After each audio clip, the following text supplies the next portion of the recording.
I'm very grateful for the opportunity to move this adjournment debate on an issue that I know is of great importance to communities in Ceredigion, but also, as is evidenced by the attendance of honourable members present in the chamber this evening, those communities across these islands.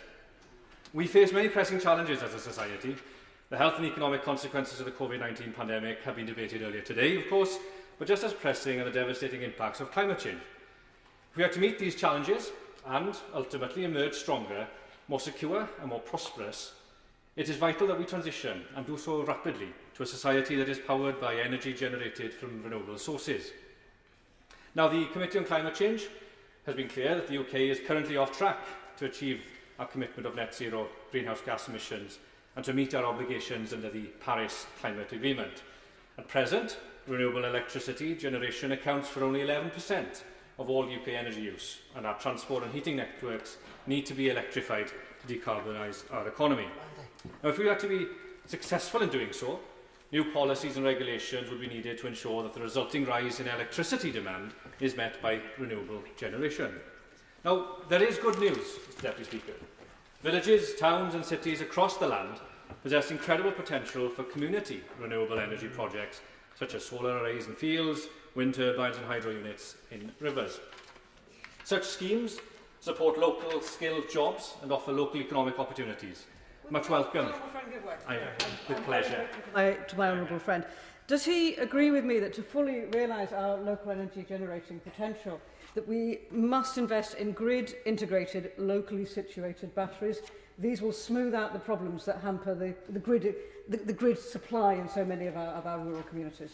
I'm very grateful to my right honourable friend for making that point, and I think she anticipates a few of the arguments I wish to make this evening, but she's right to emphasise the role that batteries and storage, improving storage, will serve in the future. If we are to balance local generation and local demand, being able to store a lot of this renewable energy will be key. So I thank her for that intervention. These local, community-owned renewable energy projects support local skilled jobs, offer local economic opportunities, which will be much welcome, of course, in the face of the COVID-19 pandemic's impact on so many of our communities. Will you give way? I will. I'm grateful that he's giving way. And Bath and North East Somerset Council is working very closely with Bath and West Community Energy, and these partnerships are incredibly important for getting local buy-in. But does he agree, in order to get that local buy-in, it really has to work financially as well for the people? I'm very grateful to the honourable friend from Bath for making that point. She's right. It has to be viable for these community schemes and partnerships if they are to make to fully realise the potential that so many of these schemes possess. And I've put on record one local energy club and partnership in Cardigan, in my own constituency, who I know are trying to grapple with some of these challenges. Now, I will, of course. Thank you very much, Mr. Deputy. Can I also personally congratulate the honourable gentleman for Cardigan and bringing this forward? Can I also say that I agree with his comments about community groups and the opportunity? So does the member not agree that these monopolies of service provision by greater companies must be brought to an end, as we see many local people attempting to expand business being precluded from doing so by legislation which seems to be put in place only to frustrate and to allow for competitive provision?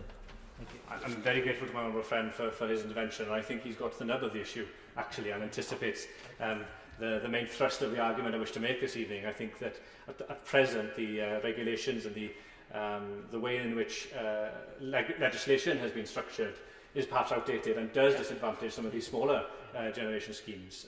I think the point that he makes is one that will be key if we are to truly capitalise on the potential that these smaller projects possess. Thank you. Yes. Thank you. And I wonder what his thoughts are on partnering with local authorities at whatever tier. Because you mentioned sort of village level community projects, but what about town councils? Specifically, I'm thinking here of Newport Pagnell Town Council, who are very keen, Mr. Speaker, very keen to get involved in this kind of initiative. Well, I'm very grateful to the honourable member for that intervention. I think he makes a very valid point. We mustn't think now of these community-owned, as it were, projects as being necessarily on the parish level council, as it were.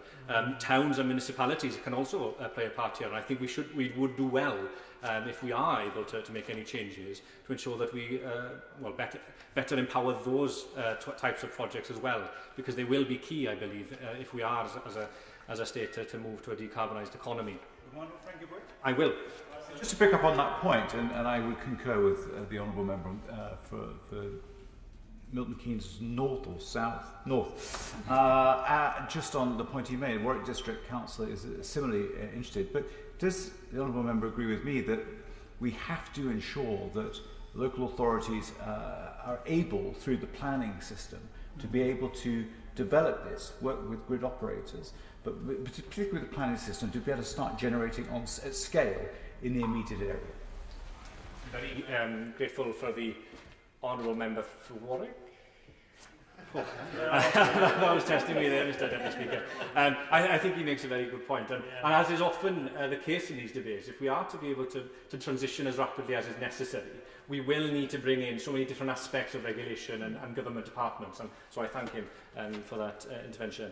I suppose a lot of these points are actually touching on the fact that what we are seeing has been, since the 1990s, a transition to the way in which perhaps energy and electricity generation has been generated and also transmitted across the country. This is changing, of course, and will need to change even further. We're moving from an electricity system consisting of a small number of quite large power plants serving a passive population to an electricity system of potentially thousands, if not millions, of smaller generators, storage and active demand, complementing huge numbers of large-scale renewables. So the question that arises from such a shift, I will, yes. To the Honourable Member for Ceredigion for giving way. Does he agree with me that Cornwall has a vital role to play in this battery storage technology with our recent discovery of lithium in our Cornish tin mines, and we will be able to utilise that Cornish lithium for building the battery technology that he's describing? Well, I'm very grateful to my friend for making that point, because I think one of the heartening news developments of recent weeks has been the developments in Cornwall and with regards to lithium, and it's clear that those deposits will be crucial if we are able to make this transition. The question that arises from this shift, of course, is that whether a system of potentially millions of moving parts can be managed in a centralised way, even if we wanted it to. Local generation to meet local demand, I believe, offers a possible answer. Yes. Thank you for giving way, and congratulations on securing this debate, which I think is of utmost importance. Would he agree that the fantastic community projects like Sheffield Renewables should be better supported by government to provide local renewable energy, and should see their support much more enhanced as we try and tackle the climate emergency?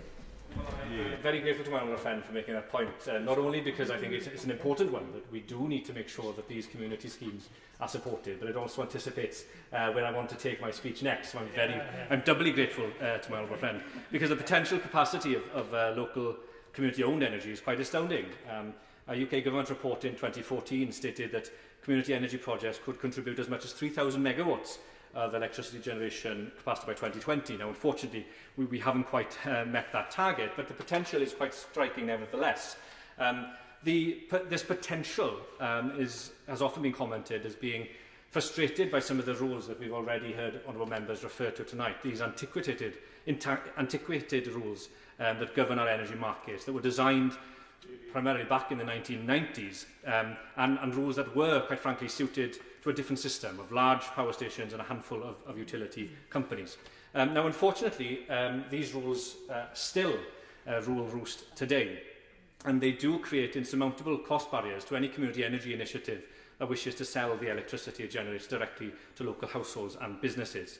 A report by the Institute for Public Policy Research shows that the technical and operational challenges involved in becoming licensed to supply energy to customers lead to an initial cost exceeding £1 million. Now, there have been attempts to address this. A few years ago, Ofgem launched the Licence Light, which was aimed at creating a less onerous set of supply licence conditions for specific types of new, innovative supply business models. But unfortunately, this has proved quite complex and has not been well used to date. Ofgem also, to his credit, launched an expanded sandbox service to allow innovative companies to apply for derogations to the traditional licensing regime and stipulations.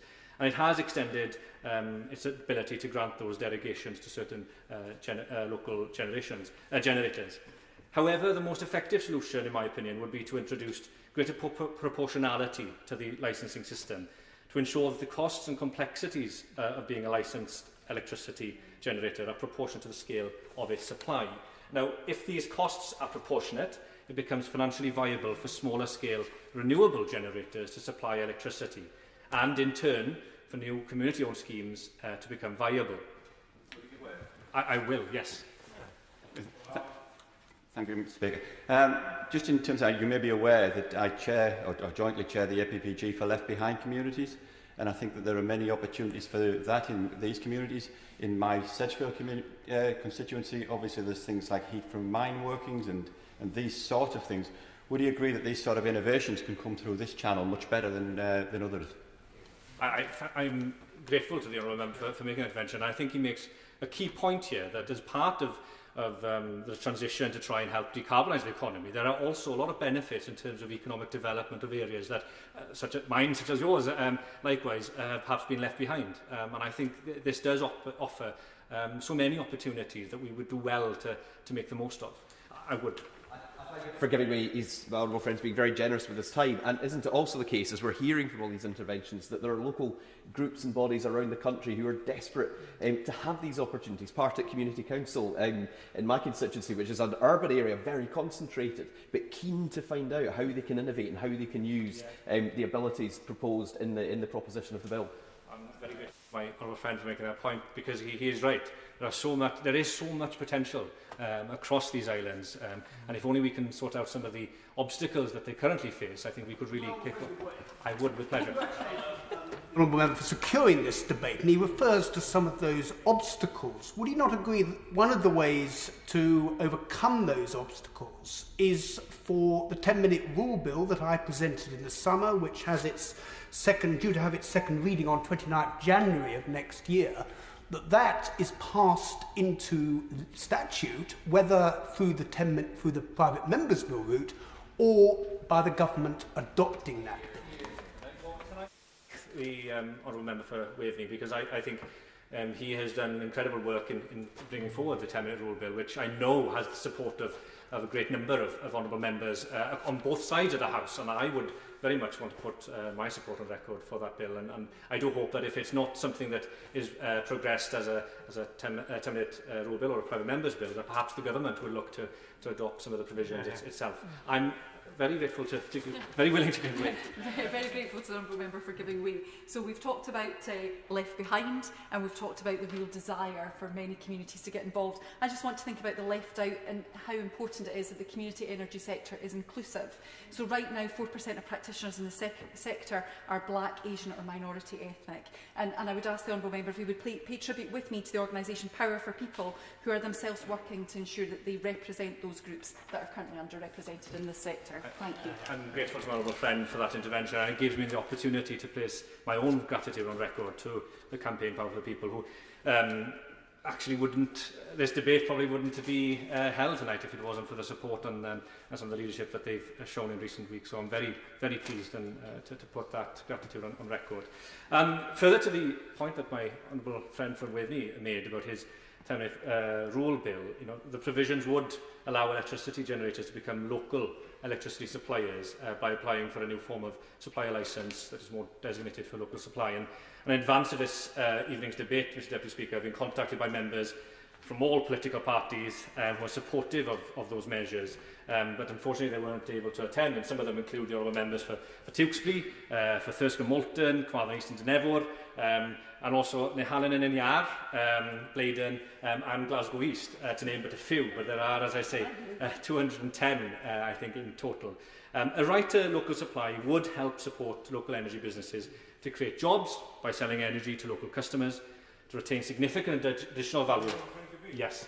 I don't want to anticipate where he's going with this list, but one of the key opportunities that this presents for our communities right across these islands is to allow for more entrepreneurial councils to generate electricity locally to communities, like the Chief Executive has suggested in Angus Council. Does he agree with that ambition? Yeah, I do agree. The opportunities here are many, and I think if we were able to address some of these regulatory barriers, we would it'd be a win-win for all involved.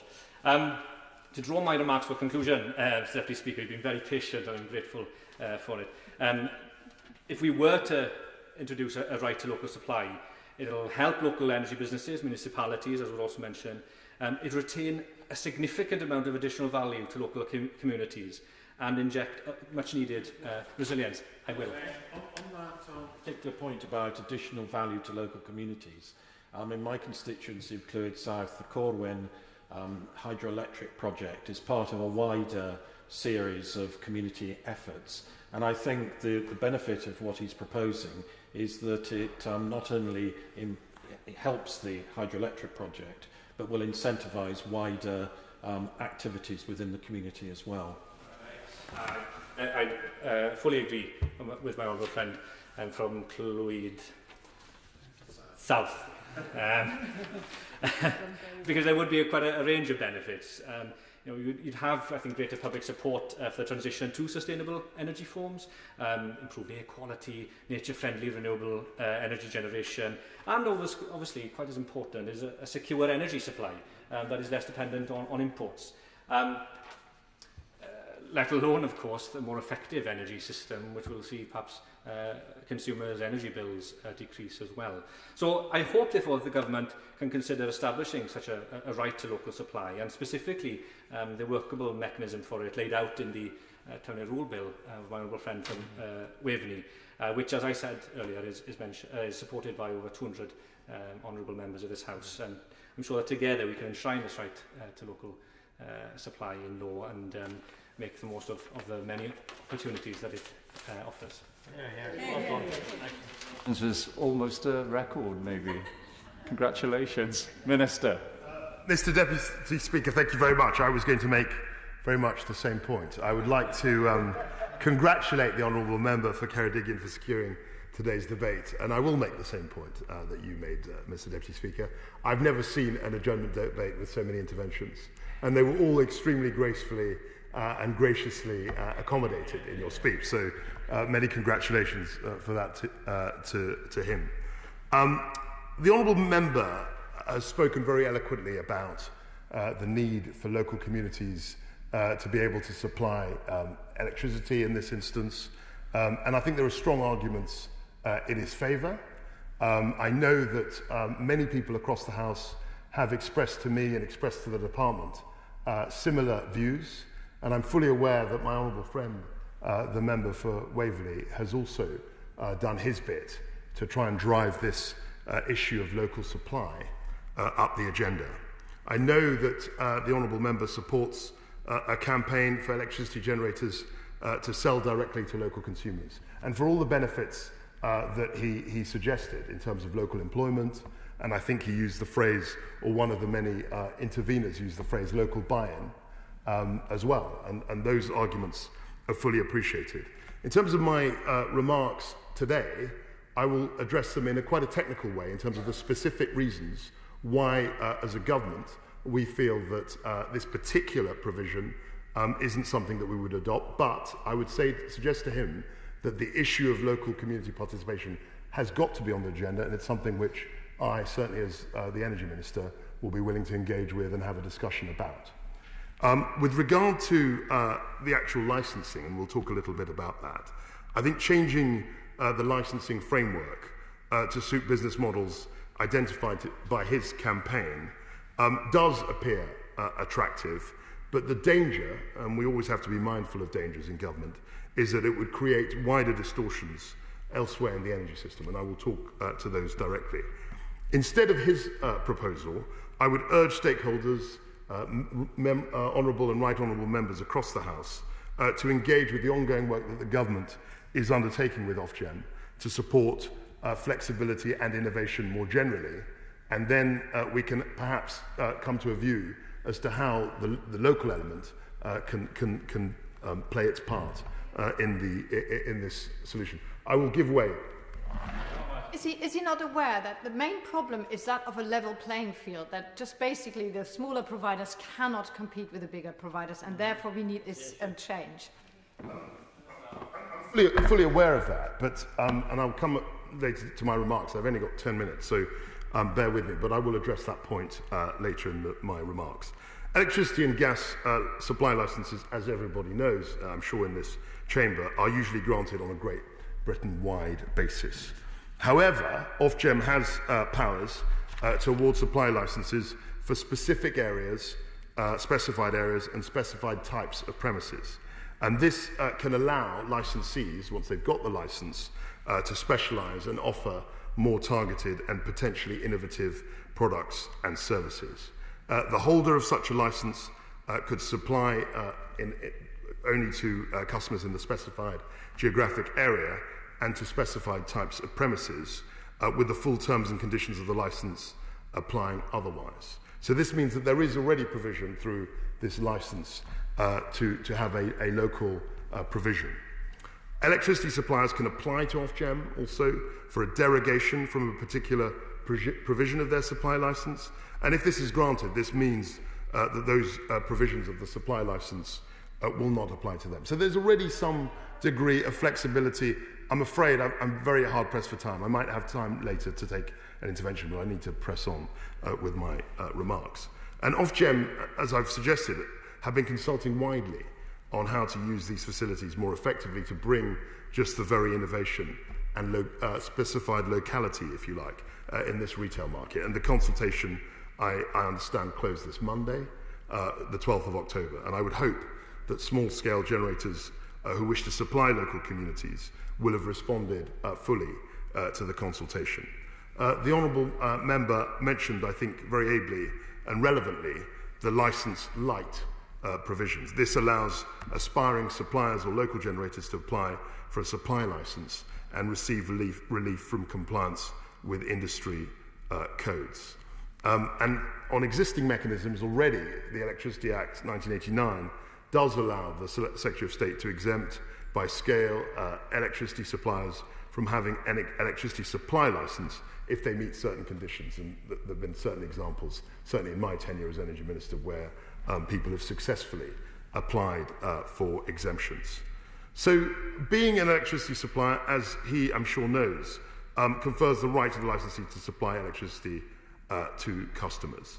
But it also bestows certain obligations. And this is where I think it's a very important issue to remember, because those obligations will include payment of a proportion of network costs. And clearly, if you're operating in a situation, if one is operating in a situation where one isn't a licensee, then one can avoid paying those costs upon which the whole system depends. So that's a critical issue. And I think that in some instances, the license light regime can remove this burden, but clearly we wouldn't want to go down a route where large numbers of suppliers are simply exempting themselves from those obligations. Network charges, as people will understand, are levied on all users of the network and send signals which reflect the costs that users impose on the network. A range of signals exist today to encourage generators to locate close to sources of demand, and placing a source of generation close to areas of high demand will mean that the generator gets paid credits for helping to avoid further investment in the high voltage transmission network. So essentially what that means is that suppliers are incentivized to be in areas of high demand. So there will be a problem, a commensurate problem, in areas of low demand. I mean, how would they attract the relevant suppliers? Ofgem are working to reform these signals through improvements to network charges, and they are also working to develop local markets for flexibility, which goes to the core of what I think the Honourable Gentleman is talking about.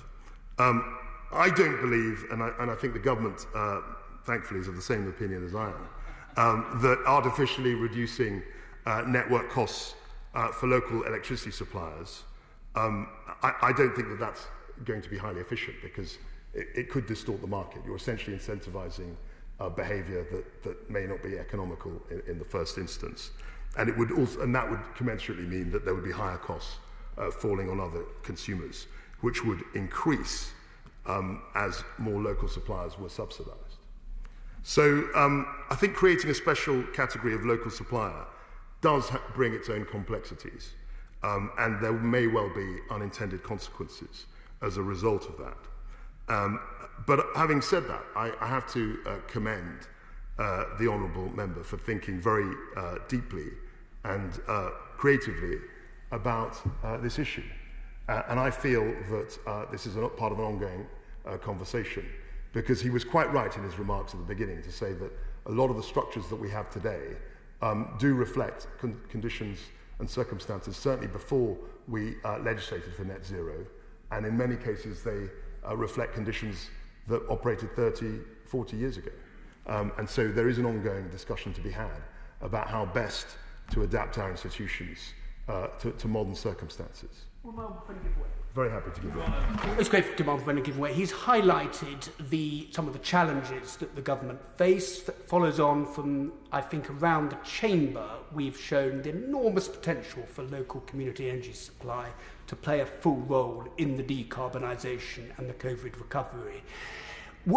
Can he set out, will the government, in the forthcoming energy white paper, be setting out how we realise this full potential and meet these challenges? And when can we expect to see that white paper?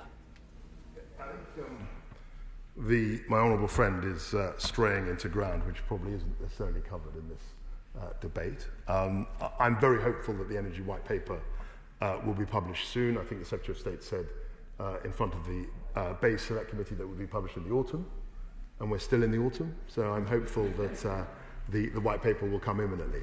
Happy to give way. Best on time.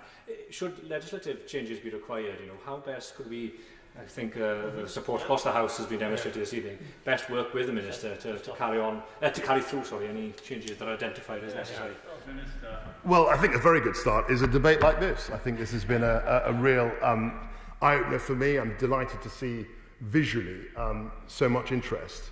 And I would suggest that people engage with the department, engage with me. I'm very happy to discuss these issues. I think they're absolutely fundamental to the energy transition that he mentioned.